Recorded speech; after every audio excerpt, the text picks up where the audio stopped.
Donc, il faut voir ce qu'on peut faire avec les intérêts composés. Comme on peut avoir l'intérêt composé avec les différents comptes bancaires, sur les comptes d'épargne, les investissements, mais aussi les emprunts, comme les cartes de crédit ou les emprunts personnels de différentes banques ou les différentes situations. So ici, juste brièvement avant que je montre quelques exemplaires, on peut facilement avoir un compte qui utilise les intérêts composés. So ici, j'ai mon compte bancaire, ça c'est Cambrian. So ici, je peux acheter un GIC. GIC en français, c'est un investissement garanti, certificat d'investissement garanti, je m'excuse. So j'ai un investissement à un taux d'intérêt de 5,5%. Ça, c'est le taux d'intérêt. Ça, c'est le taux annuel. Mais aussi le taux d'intérêt. Et le terme ici, c'est 24 mois. Ça veut dire que ça, c'est la période de temps sur laquelle j'ai investi de l'argent. Puis ici, voici mon compte. J'ai pas besoin d'inquiéter de ça. Mais je peux voir ici que c'est compound. Ça veut dire que c'est composé. Puis les intérêts sont payés annuellement. Donc, ça veut dire qu'une fois par année, annuellement, une fois par année, je vais gagner d'intérêt sur mon compte. Le pourcentage ici va rester le même, 5,5%, mais il y a des différents comptes où le taux d'intérêt va changer par année. So ici, je suis content, c'est 5,5, c'est pas mal haut. So, à la fin de mes 24 mois, je vais avoir 2 périodes composées, so 2 ans, 24 mois, 2 ans, c'est composé annuellement. Et donc, à la fin de ça, je vais avoir 113,18$ d'intérêt pour un montant capital de 1,000$. Donc, comme on peut voir ici, il y a aussi d'autres choses. Right? J'ai besoin de mettre une raison, c'est pour un special event. Puis, je peux choisir aussi le montant de temps que j'ai mon investissement. Je peux choisir 12 mois, 13 mois, 27 mois. Je trouve que c'est plus facile de faire 2 ans, 24 mois, mais il y a plein d'autres choses qu'on peut faire avec ça. Donc, y a-t-il vraiment une façon plus simple qu'on peut faire ça? Parce que la banque, il n'y a pas une personne qui fait ce calcul, il y a un ordinateur, il y a un computer qui fait les calculs pour moi. So, dans ma calculatrice, en suivant les boutons Apps, qui est juste en bas du notre signe X, ou à côté du bouton Math, puis Enter, ou numéro 1 2 fois. Puis quand tu fais ça, ça va ouvrir notre appli de finance. So, notre appli de finance, ça va nous demander pour plusieurs différentes choses. Et les choses sont soulignées ici. So, j'ai une N, une I, PV, PMT, FV, PY et une CY aussi. Et ça veut dire toutes sortes de différentes choses. C'est plus facile à voir dans un exemplaire. Mais ici, j'ai un taux d'intérêt. Taux d'intérêt. PV, c'est Principal Value, ou valeur actuelle, le capital. PMT, on va pas voir juste encore, mais dans quelques minutes. Ça, c'est le montant que je paie régulièrement, mais on va voir comment ça fonctionne. Puis la valeur à l'avenir, c'est bon et utile à utiliser. Ça fait exactement ce qu'on a fait auparavant. So, auparavant, on a eu notre formule V égale C fois 1 plus I divisé par N à l'exposant de N fois D. Pour la première chose ici, le grand N, c'est vraiment le nombre de composés par année fois le nombre d'années, la durée. Ça, c'est vraiment N fois D. Puis I, ça reste comme I. PV, ça reste comme C. PMT, on n'a pas. So, PMT, c'est spécial. On va voir encore plus tard. Il y a un exemplaire qui utilise PMT, mais on n'a pas vu ça encore. Surtout dans cette équation. Puis FV ici, valeur à l'avenir, c'est vraiment notre V. Puis PY et CY. CY, ça représente N. Mais PY ne représente pas ça. C'est vraiment le paiement par année. D'habitude, on peut dire que c'est aussi N, mais pas toujours.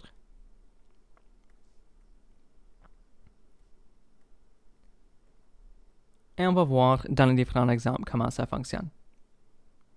Voici un exemple. On a 1200 $, investissement investissent, à 3% composé annuellement. C'est quoi la valeur dans 16 ans, ou 16 ans d'ici? Well, en calculatrice, je vais en premier trouver mes valeurs importantes dans la question. J'ai 1200, 3% composé annuellement. C'est quoi la valeur en 16 ans? 1200, c'est mon PV, c'est le capital. 3%, c'est mon taux d'intérêt. Puis composé annuellement, ça c'est mon N. Et 16 à la fin ici, c'est le D, c'est la durée. Ici, je vais voir en calculatrice celui-ci. Ce qu'il faut noter, ce qui c'est important. Plusieurs petites choses. Celui-ci, c'est négatif. Parce que nous perdons d'argent. Et je vais le mettre ça en parenthèse.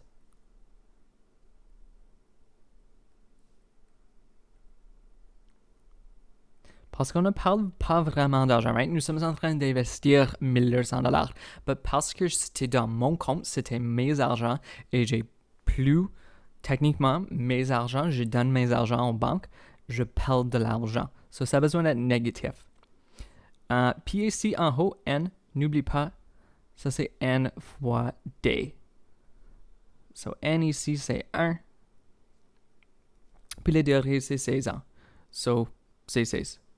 Le taux d'intérêt dans la calculatrice, c'est toujours un pourcentage. Mais en formule, on n'utilise pas le pourcentage.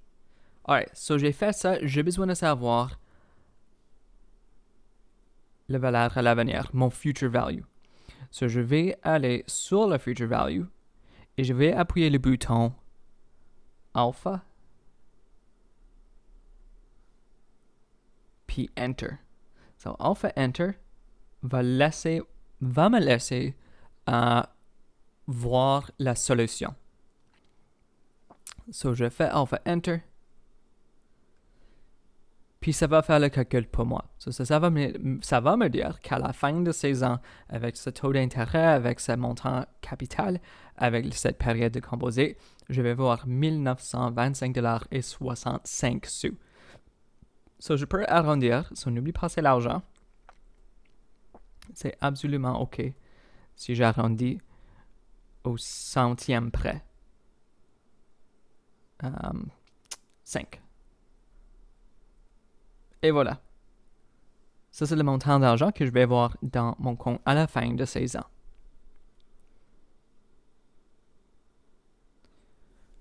OK. On peut toujours utiliser les formules. Même si on a la calculatrice, n'oublie pas, c'est quelque chose qu'on peut faire quand même avec les formules. Ici, encore, voici mon future value, 30 000 $. 5 ans, c'est la durée. Vous pouvez gagner 4%, c'est mon intérêt. C'est quoi le PV? C'est quoi le C? Moi, je ne sais pas. Je vais l'écrire. J'ai mon V qui est égal à C fois 1 plus I divisé par T. Je m'excuse, I divisé par N à l'exposant de N fois D. Et je vais commencer à insérer les valeurs. 30 000 est égal à C fois 1 plus 0,04 divisé par, je crois que c'est techniquement la même question. Ça, c'est composé annuellement. Ça, c'est 1. Puis c'est 1 fois D. D, c'est 5. Si on veut 30 000 $ en 5 ans, combien est-ce que je devrais mettre dans ce compte? So, je vais faire le calcul en calculatrice pour simplifier le côté droit. So, je vais voir 1 plus 0,04 divisé par 1 à l'exposant de 1 fois 5. So, je vais avoir 30 000 qui est égal à C fois 1,21665. Puis ça va continuer. So, en calculatrice, je vais sauver ce montant. Puis maintenant, je vais diviser le côté gauche par sa valeur. 1,21665. Puis même chose sur le côté droit.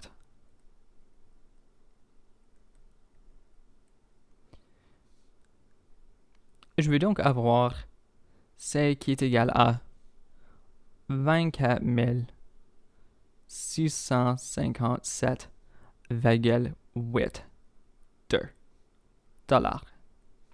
Ça, c'est combien que j'ai besoin d'investir. So, maintenant, on peut regarder la calculatrice pour vérifier notre réponse. Et si on vérifie notre réponse, on peut voir le present value, ça serait 24 657 $ et 82 sous. So, on a bien fait la question. OK, ça c'est comment faire les calculs de intérêt composé avec la calculatrice, avec l'appli des finances. Ici, on va faire une question qui appuie sur l'utilisation des paiements ou des contributions réguliers. So ici, j'ai 60 $ par mois. Ça, c'est le montant que je vais mettre dans le compte chaque mois, c'est 60 $. So, ce n'est pas un grand investissement qui reste là sans être touché pendant 2 ans, 3 ans, 5 ans, 16 ans. C'est 60 $ que j'ajoute continuellement. On ne peut pas faire ça avec la formule, mais on peut faire ça avec nos calculatrices. Ce 60 $ par mois à 2,3% c'est composé mensuellement. Donc, intérêt, c'est ici, mes excuses. Intérêt, c'est ici, est composé mensuellement. So, N qui est égal à 12. Alright, on a tous les mêmes types d'infos qu'auparavant. Combien est-il dans le compte après 6 ans? Alright, c'est assez simple. Ici, so, je peux regarder ici. Je vais insérer mes valeurs ici. So, j'ai I qui est égal à 2,3. On peut vérifier, est-ce que c'est correct? Oui, c'est correct. C'est composé chaque mois, c'est mensuellement. Oui, c'est correct. On fait des paiements aussi chaque mois.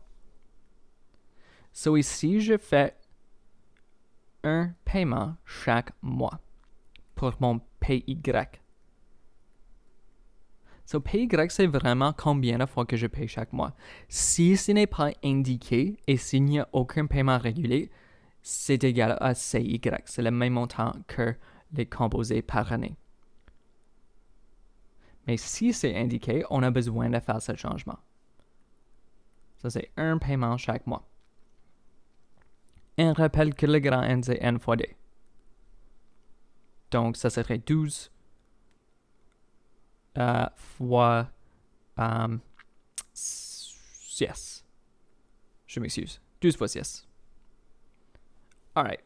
Si je fais alpha solve, je devrais avoir 4 627 $ et 53 sous. Et ça, c'est la réponse. So, je vais l'écrire ici. Et 27 et 53 sous. So, quand tu fais la réponse à ces types de questions, j'aimerais voir en calculatrice ce que tu as fait, mais aussi j'aimerais voir la dernière réponse. Ce n'est pas trop difficile. En général, c'est pas facile à faire des erreurs et les fautes dans ces types de questions. Si tu comprends, il y a des négatifs, positifs et où se mettent les numéros. Après ça, la calculatrice va faire tout le travail pour toi. So, combien a-t-il déposé au total? So, on a mis 60 $ dans ce compte. une fois chaque mois. Ça, c'est le montant que j'ai fait ça pendant 1 an. Puis j'ai fait ça pendant 6 ans.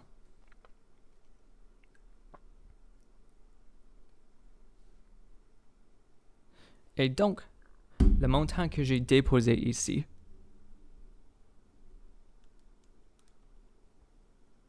c'était 4 320 $. Une autre façon de le faire, moi j'ai fait de façon indirecte. J'ai déjà la partie que j'ai besoin dans la question, c'est mon N ici. N, c'est le nombre de fois que j'ai payé mon compte. Autrement dit, 60 $, c'est le montant que j'ai payé et j'ai payé ça 72 fois. So, la réponse, c'est la même chose. Combien d'intérêts ont été gagnés? Bon, c'est aussi assez facile à voir ici. Après 6 ans, j'avais 4000, je me suis 6027 $ et 53 sous, je m'excuse. Puis on peut soustraire le montant qu'on a mis dans le compte.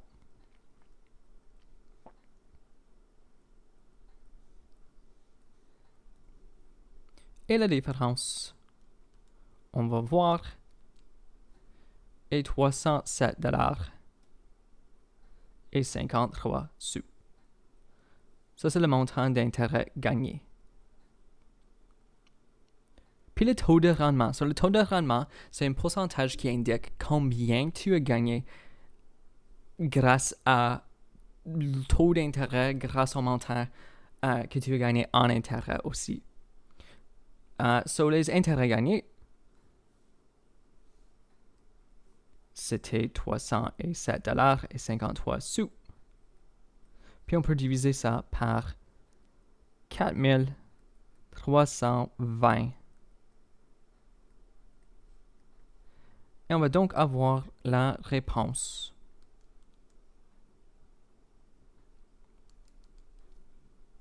De 0,0711875. Et on va arrondir au centième près. C'est 7,12% à peu près. 7,12%. Et vous vouliez 7000 $ en 6 ans. Combien devrait le paiement mensuel? Ok, maintenant on devrait travailler de façon opposée. En calculatrice, je vais ouvrir mes finances, TVM Solver encore, et maintenant je vais insérer 7000 $ comme mon future value.